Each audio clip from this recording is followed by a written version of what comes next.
So if you have been looking for more support and would love to work with me further, maybe come into my world, I am very excited to say that I'm launching my most accessible offer yet. It's launching in September and it's my new membership.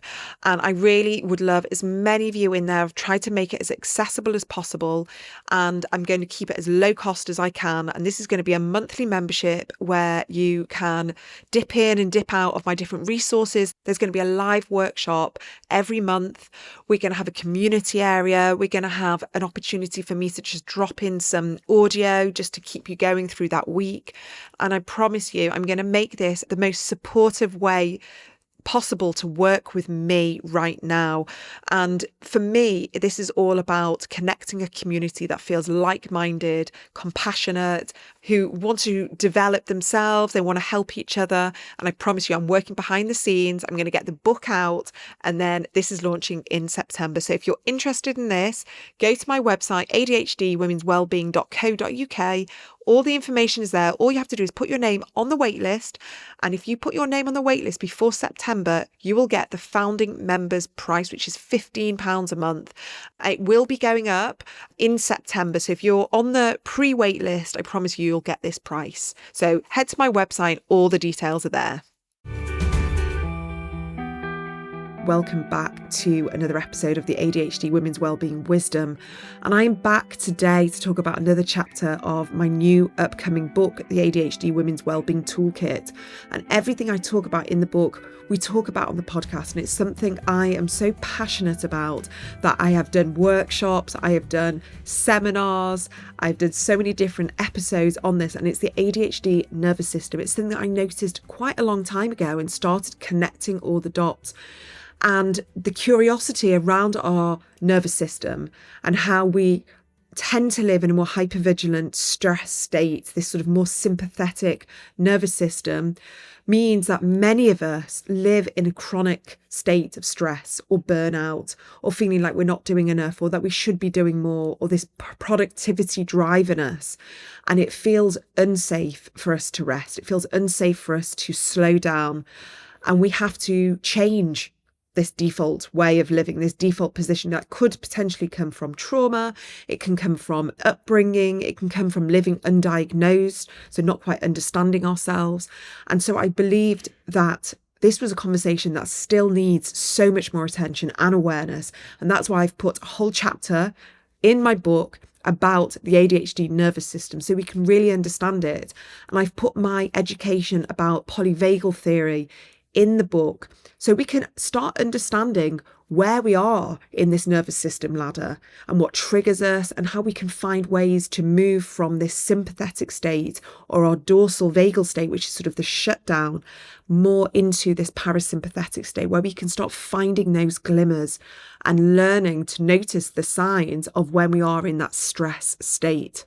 So I wanted to bring in one of the contributors of my book. I've got fantastic experts, many of whom are doctors, therapists, specialists, experts in their field that I wanted to bring into the book. So it's not just my perspective, that we've got scientific understanding and research.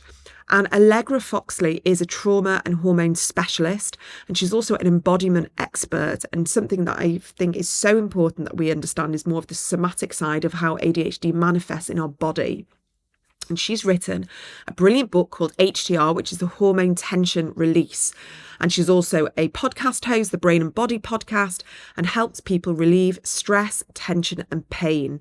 And I wanted to include Allegra because not only is it really integral for us to understand our nervous system, but she has contributed her insights to the book and blends this understanding of how childhood trauma and stress and our life experiences can upset our nervous system, and shows us the link between the nervous system and our hormones.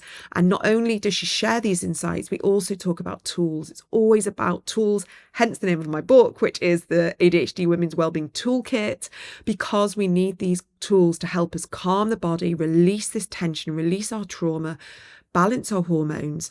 And we talk about this in today's clip. So you'll also hear from a recent guest of mine, which was Paula Rarick. Now, Paula shares more of her wisdom on the nervous system, and you'll hear that towards the end of the episode. But here is my conversation with Allegra Foxlie. So our nervous system is an electrochemical messaging system that governs our entire optimal health. Now, if you think of the body as a massive internet, the nervous system sends signals to the endocrine system, your hormonal system, okay, telling it what hormones to produce at the right time of day and in what quantities, right?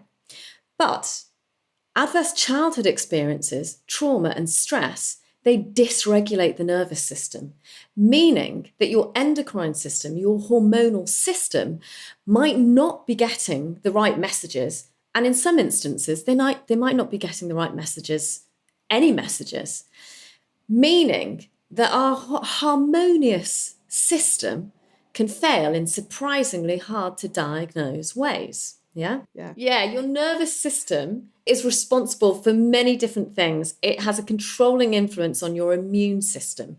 So people with multiple adverse childhood experiences, the more adverse childhood experiences you have, the more likely you are to suffer from an autoimmune disorder in your 40s and 50s.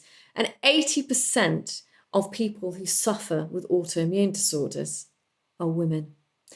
And that skyrockets during perimenopause and menopause when inflammation skyrockets.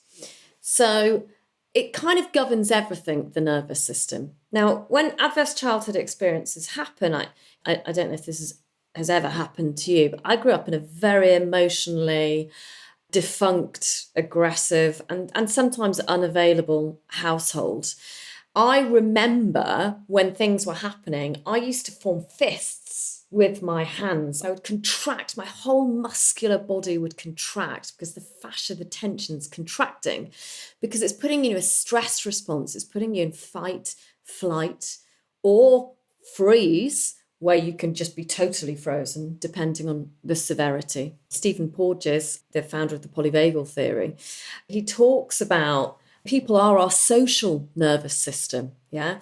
But if you've been brought up in a household where, maybe the mother was emotionally unavailable because she couldn't quite understand she was married to the guy, or maybe it was the opposite way round. Either way, as a child, you've not had anyone to hold you, to self-regulate, to produce that oxytocin, the loving hormones, to calm you down. And that has serious ramifications, actually, for your neural development, for your brain development. It can alter your sensitivity to various different hormones.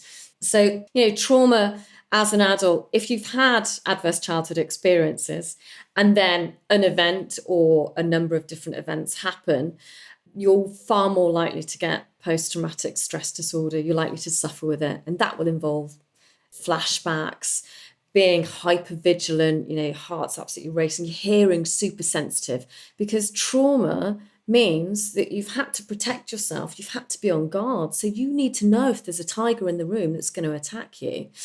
Even though the threat has gone, your body, your brain doesn't realize it.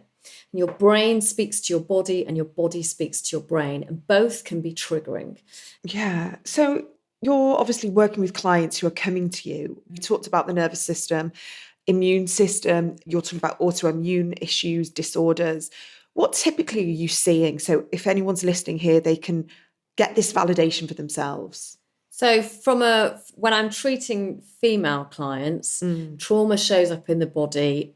It's absolutely fascinating. So period pain, premenstrual tension, worse perimenopause and menopause symptoms. So women who have had adverse childhood experiences or PTSD have a significantly higher risk of suffering with premenstrual dysphoric disorder. And that is when, once a woman's ovulated, she's just come to ovulation, all of a sudden, so for those 14 days afterwards or 12 days afterwards, depending, we've all got different cycles, she can spiral out of control. She will suffer a range of different symptoms that are debilitating for her. And those symptoms can range from severe depression. So depression could be insomnia, big bloating, others sleep throughout, a severe anger. So real kind of emotional outbursts. It can be completely extreme. And that's happening for like 14 days a month. And it only kind of goes away like day 2, day 3 if you bleed. Very heavy bleeding, lots of pain, etc. Because trauma and stress dysregulate everything, right? So when the brain perceives a threat, real or imagined, it activates various different protective outputs in your body. You've got the stress response, fight, flight, freeze, appease. You've got the pain response. You've got inflammation, tiredness, and fever. And you've also got adaptive thermogenesis, aka the starvation response. Now, these are all protective outputs, okay? And they act like best friends trying to protect you, yeah? So one or all of these outputs can be activated, and the stress response has a controlling influence on all of them, basically. So they all contribute to worse symptoms, basically. So the techniques that I teach calm the brain's protective outputs, and once we've calmed them, then the symptoms disappear. Every single client I've ever worked with has got trauma from childhood, and they are not making the connection between their fibromyalgia, their gut issues, their endometriosis, their early perimenopause, their PMDD. And then we're bringing this all together and they're understanding, and it's all under the umbrella of I believe it's the nervous system. And it's when we start working with the nervous system, because so many clients say they've been in talk therapy for years and they've just not been able to release these adverse childhood experiences. They've not been able to heal from them. They just go over and over, and it's still programmed, it's stuck in their body. I work with EFT, with tapping, and that's very effective in releasing. And I'm really interested to hear maybe if there's any practical tools that you could offer now to the listeners, if there's something they can do on their own, if they are feeling particularly heightened or sensitive, especially if it's hormone related, and they would love to get some practical solutions. There are a number of different things that you can do. If you have a trauma background and adverse childhood experiences, I would recommend doing this with a trauma-informed therapist because things come out, okay? But I think quick ones, if you're feeling like hypervigilant, if you've woken up first thing in the morning, your heart is racing, you're absolutely pounding, you feel really on edge, well, that's because your cortisol's the highest it's going to be. So it started rising. And if you've got that track record, you're probably more sensitive to it. Okay. Wash your hands and feet, splash them with really cold water. It's a sharp shock to the nervous system. So doing something as simple as that can actually work temporarily. Okay. Working with the breath. So the breath is a very fast, effective way to help you to self-regulate. When we're breathing in, we're sympathetically aroused, we're in our active state. You want to take the breath, breathing through the nose, take the breath down to the belly, maybe breathing in for a count of 4, and then breathe out through the mouth for a count of 8. Double it up on the exhale, because that's when our healing parasympathetic nervous system is more active. There are different techniques where you can slow the breath even more and then look around the room with your eyes all the way around. Come back to center, all the way around the other way, and name 3 things in the room that you can see. So you're activating your vagus nerve, basically. There's lots of different things that you can do temporarily. But actually, if you want deep change, it's really, I would say, using talk therapy and body therapy, because ultimately they say psychotherapy that only involves talk therapy is like pulling a weed out but leaving the roots. The roots is in the body. So you need a combination. I would suggest actually you do the body therapy first to regulate your body so that you can actually pay attention and listen to the talk therapy and digest it. So it just varies, because if you're in a hyperactive state, if you're hypervigilant, you are not going to be able to take in what the talk therapist is potentially saying. So you kind of need a combination of the two. Obviously, I teach neurogenic tremoring and neurogenic yin and tension and trauma releasing exercises by David Biselli. And that's where we activate the brainstem. We put the body through some stretches. It activates the brainstem to produce naturally therapeutic neurogenic movements, sends an electric charge around the nervous system, rebooting it, regulating it, releasing tension in the fascia, and it's able to help people process. So, it can get rid of flashbacks, can get rid of nightmares, all sorts of different stuff like that, and actually get rid of, premenstrual tension, which for me was a total game changer. Yeah. So when you talk about tremoring, I know that shaking the body is a way of releasing trauma, like we see a dog shaking. Is that what you're talking about? I'd love to hear a little bit more about that. Yes, it is. So, but you're not physically shaking the body, okay? So we can all shake, we can all, do a bit of jumping, which is great for lymphatic drainage. You've got rebounding there, so that, so I'm all for that anyway. But actually what we're doing when we're practicing TRE or when we're practicing neurogenic yin is we're activating the brainstem. So the movements are involuntary. You're not doing the movements. And this for some, for some people, I can have them on the mat, they will be laughing. They'll be like, oh, this is weird. Like my body's doing this. It usually starts in the hips, these little movements will go into the pelvis, etc. But it's a process.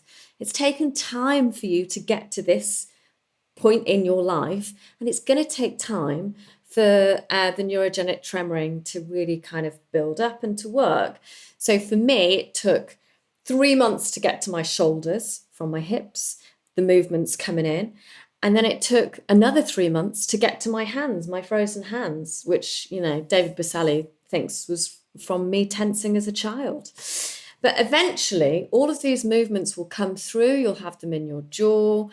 And the body seems to have its own little strategy. So it's absolutely fascinating, but it's your body healing you. And trauma creates independence, okay?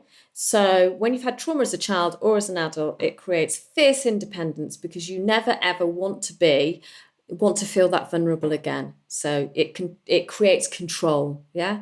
Many people are very successful. They might be CEOs of companies. The whole works. They're workaholics. They never want to feel that vulnerable again. So when you get people on the mat and your body's doing something that they're not actually doing, that can be a bit uncomfortable for them initially, actually. So it's about holding their hand, could be physically, could be emotionally or metaphorically, supporting them. Things come out in the process. And eventually what you'll find is they start to love their body. They start to understand that their body has been trying to talk to them for years, but they haven't understood the messages. They haven't understood what the symptoms were. And then they're like, oh, so that's what's happened. And so you've got to think of the nervous system as it's the foundations for emotional happiness. So if you imagine, like my friend Bill Jenks, who's a psychotherapist, he says this, it's a bit like building a castle on sand, okay? No matter how great the facade is, you could have a six-pack, you could have a rocking body. This castle has been built on sand. The sand's your nervous system. So no matter how great the facade is, if your nervous system isn't regulated, you are still at risk of sinking, if not collapsing. So you've got to do the work. The work is on your nervous system. The nervous system is your central nervous system, including your brain. It's making sure that your spine, your major energy highway network is working correctly. And your fascia, which is the connective tissue that surrounds everything, your fascia is a sensory organ. It's a sensory organ.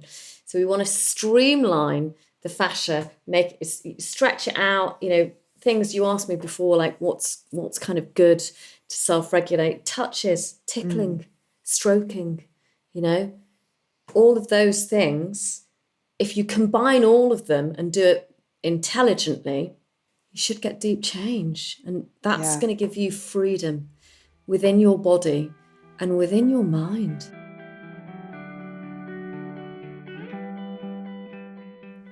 So thank you to Allegra. And I also want to share now my conversation with Paula Rarick, who is on a mission to help raise more awareness of the science of hormonal sensitivity and the nervous system and all these different crossovers in women's physiological and physical, cognitive and emotional health. And we have to start understanding all the different layers that come with our neurodivergent understanding as women. So it's connected to stress, hormones, trauma, our different backgrounds, the way we have lived with families that have been undiagnosed, and all of this shapes our nervous system. So it's really, really important that we understand how hormones play a role in this due to our nervous systems being in a stress state response. So here is my clip with Paula Rarick. The nervous system is being finely tuned in your younger years. And it's very sensitive, the brain and nervous system, in the formative years. And that's where there should be, in my opinion, an understanding of that so that we can attune to the nervous system rather than the nervous system becoming too hypervigilant and very stress sensitive. So in the way that I've looked at this, it's like, well, what makes a woman more hormonally sensitive?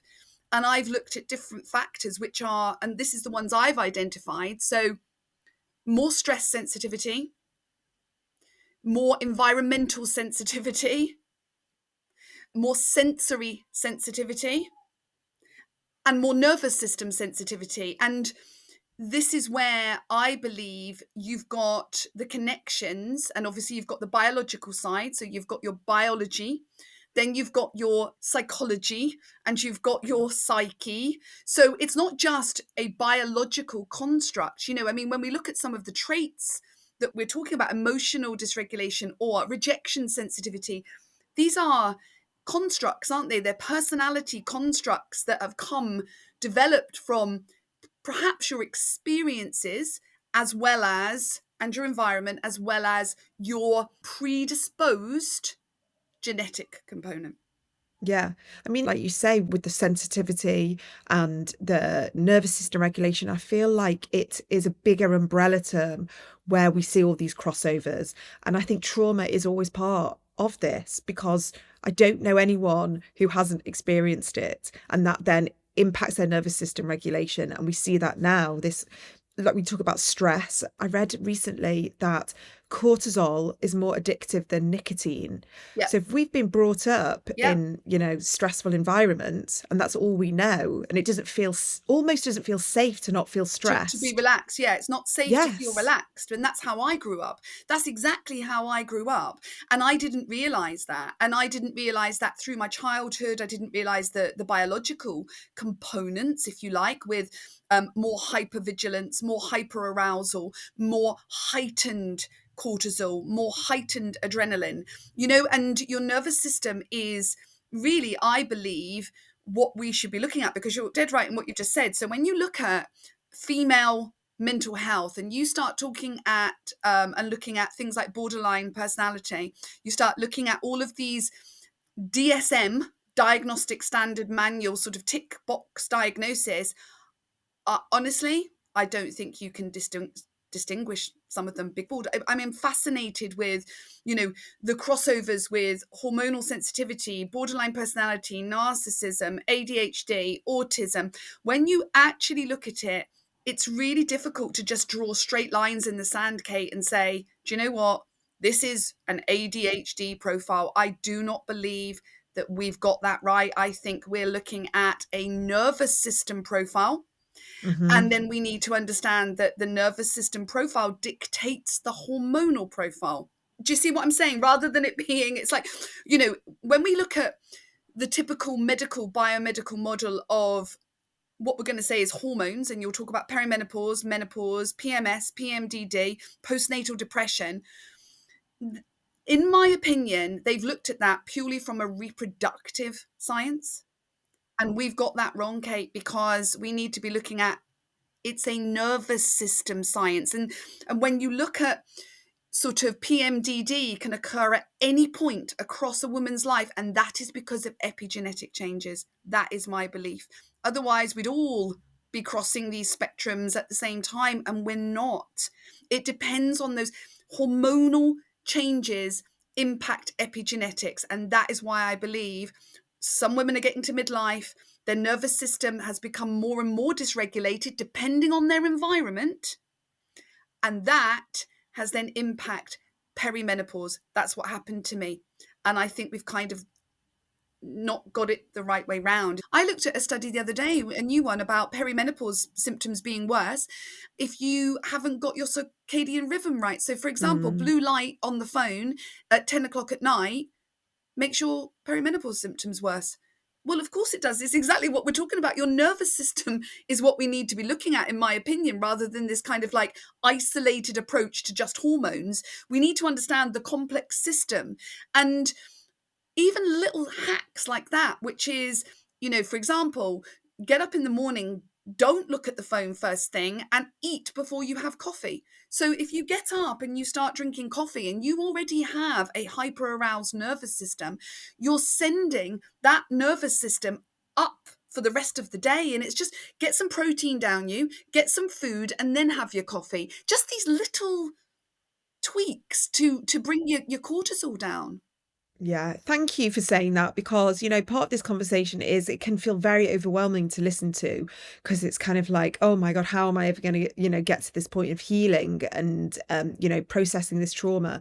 But like you say, it's just those small things every single day. And I really notice, I'm a sucker for a coffee in the morning before breakfast, but I've really noticed that if I have my coffee with some eggs, I am a much calmer, more regulated version of That's myself. what I do. So I just make sure that I don't have I have a cup of tea. I know it's going to but Yeah, this changed, changed a lot for me, that it was like, I'm not having my coffee until I've had my eggs, because otherwise my cortisol is already high, isn't it? Because remember, you're getting up to, and your cortisol levels are higher anyway because you're getting ready for the day. If you push that system up into hyperarousal before you've even started with your environmental stimulus, your work, your husband, your 4 children, you are already in a dysregulated state, and it's hard to come down from when you started so high. So it's just these hacks, I think, knowing this stuff, that can help maybe. So I hope you enjoyed listening to this shorter episode of the ADHD Women's Wellbeing podcast. I've called it the ADHD Women's Wellbeing Wisdom because I believe there's so much wisdom in the guests that I have on and their insights. So sometimes we just need that little bit of a reminder, and I hope that has helped you today, and look forward to seeing you back on the brand new episode on Thursday. Have a good rest of your week.